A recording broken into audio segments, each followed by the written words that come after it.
dilayangkan melalui Sekretaris Dewan DPRD Provinsi Sulawesi Barat semalam, dan kami dijanji untuk dipertemukan dengan beberapa stakeholder yang kemudian akan duduk bersama dengan kami.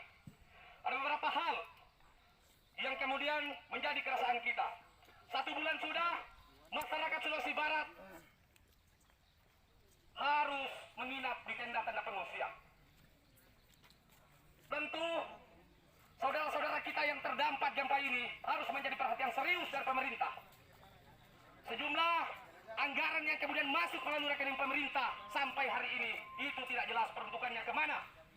Yang dimana kita ketahui bersama bahwa anggaran itu adalah untuk para penyintas gempa atau orang-orang yang terdampak musibah bencana alam. Surat pertamanya 1 bulan kekuatan Nomor 2 dari hasil data tanggal 28 Januari, sejumlah data penerima bantuan rehab rekor rumah korban gempa beredar di berbagai media sosial. Ini dinilai tidak valid. Beberapa rumah warga yang merusak berat justru tidak masuk dalam data tahap pertama tersebut, sehingga tentu kami berkewajiban minta klarifikasi. Oke, saya klarifikasi ini masalah rumah rehab ya. Rumah rehab terdampak itu ada 3 kategori itu nanti: rusak berat, rusak ringan, rusak sedang, dan rusak ringan. Ada 3 kategori itu. Data awal yang dilakukan oleh Perkim Kabupaten, masing-masing Kabupaten Mamuju dan Kabupaten Majene, itu domain mereka untuk mendata itu. Kenapa ada tahap pertama, tahap kedua, tahap ketiga, dan seterusnya kalau mau yang diperlukan?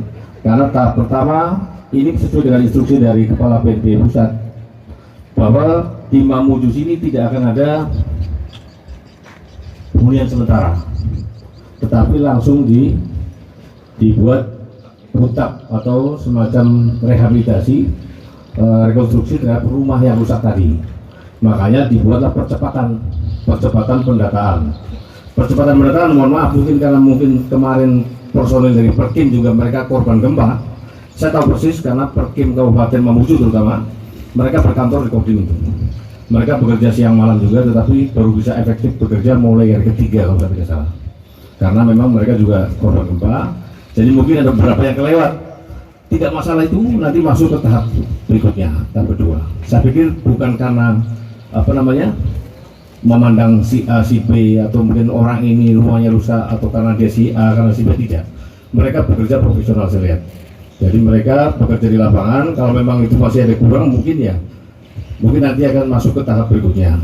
Itu untuk proses rehab rumah itu dari mulai tahap pendataan awal oleh Perkim, kemudian nanti akan diverifikasi, divalidasi, setelah itu dibuatkan SK Bupati. Jadi kalau kemarin yang beredar di media sosial dan di mana-mana itu mohon maaf, itu tidak benar.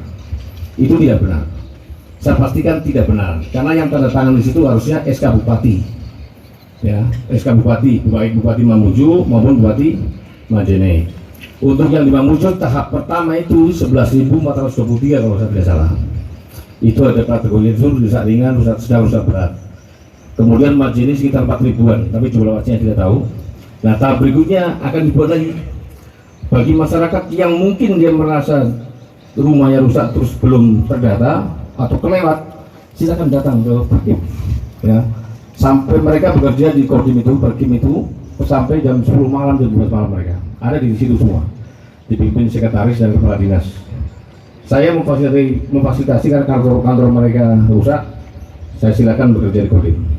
Saya siapkan tempatnya itu di situ ya. Kemudian untuk yang tahap berikutnya tentunya setelah ada verifikasi baru nanti diusulkan dalam bentuk data yang valid atau mungkin yang mendekati valid. Itu dalam bentuk SK Bupati. Sudah di-SK-kan, dikirim ke BNPB. Nah, di BNPB akan dicek ulang. Di situ ada double nick atau tidak, ada double nama atau tidak. Ternyata setelah di BNPB nanti akan dikembalikan lagi kalau ada yang salah, ada yang double nick dan sebagainya. Karena yang di sini pun bekerja mereka, saya lihat buru-buru juga itu. Karena memang ya terbatas orang, tempatnya juga terbatas. Ya kalau seharusnya saya sudah sampaikan, saya sendiri menyampaikan kepada Kadis Perkim Provinsi, tolong perbanyak jumlah orang. Caranya bagaimana? Panggil dari kabupaten lain itu, dinas Perkim kabupaten untuk membantu, cocok pasang kayu, Mamuju, Tengah, terus Polman, dibentuk tim untuk menambah kekuatan personil yang melaksanakan pendataan. Saya sudah sampaikan itu, ya. Yakin dan percaya, saya sudah sampaikan itu tergantung dari pihak provinsi untuk menindaklanjuti. Ya, saya belum cek lagi karena hari ini saya telepon Kadis Perkim Provinsi, dia yang bersangkutan beliau lagi di kabupaten juga, lagi di Kodim kalau saya tidak salah. Tadi saya telepon. Ya, kemudian setelah itu baru nanti akan turun tim validasi asesmen dari BNPB, dari APIP-nya dia. APIP BNPB itu, APIP itu gabungan di situ, Inspektorat BNPB dengan tim ahli yang bisa menentukan itu butuh waktu 1 bulan untuk menentukan bahwa ini rumah rusak benar, rumah rusak berat, rusak sedang, rusak ringan. Nah itu nanti seperti itu prosesnya seperti itu, ya.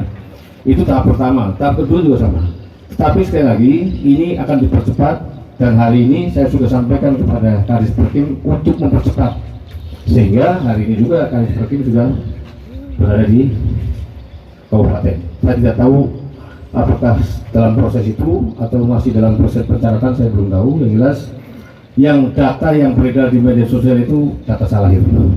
Ya, yang betul, yang udah ada SK dari bupati, berarti tertangan bupati masing-masing. Bupati dari Mamuju dan Majene. Kemudian yang berikutnya terkait diketahui bahwa 2.890.000.000, sementara pengeluaran dana 1,2 miliar sehingga tersisa dana 1,6 miliar.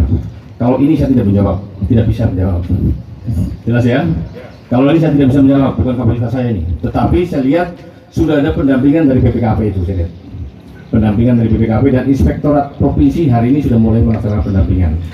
Ya, terkait dengan yang anggaran sumbangan dari pihak lain. Sumbangan dari pihak lain artinya dari pemerintah daerah lain, dari perorangan, dari individu yang masuk ke rekeningnya BPD atau rekening yang ditunjuk lah. Yang ketiga, masalah terpal. 300 juta telah dibelanjakan untuk membeli 5.000 terpal. Betul ini saya jawab. Saya tahu karena perintahnya gubernur waktu itu untuk membeli terpal. Sampai saat ini masih tersisa sekitar 4.000 terpal. Ini salah. Saya sudah lihat di gudang, ternyata sekitar 600-an atau berapa sisanya. Ya. Saya tidak tahu kalau memang itu kemarin masih 4.000, saya tidak tahu. Tapi faktanya masih tinggal ya sekitar 600 atau berapa sih. Ya. Kemudian yang berikutnya, minta klarifikasi secara transparan kepada publik oleh instansi pemerintah yang mengenai hal tersebut. Ya, yang menangani bagian logistik. Bagian logistik itu di bawah koordinator. Ya tadi wakil komandan Satgas itu ada 3. Yang pertama wakil komandan 1 Pak Darno, itu bidang logistik. Kalau saya bidang pengungsi sama bidang pengungsi saya, ya, bidang pengungsi. Sehingga mungkin Bapak bisa lihat di pengungsian itu banyak tentara di situ, karena itu memang bidang saya, ngurusin pengungsi, ya, termasuk Babinsa. Saya sudah membuat SOP, tanda tangan saya juga waktu itu, bahwa distribusi logistik, semua logistik yang ada di provinsi harus melalui kepala desa dan camat dengan melalui tingkat 2. Itu SOP itu saya yang buat, saya yang tanda tangan, ya, supaya tidak lagi ada masyarakat perorangan datang ke provinsi untuk ngambil masing-masing. Itu yang saya yang buat supaya itu dilaksanakan. Alhamdulillah 2 hari ini saya lihat sudah jarang ada masyarakat yang ke situ.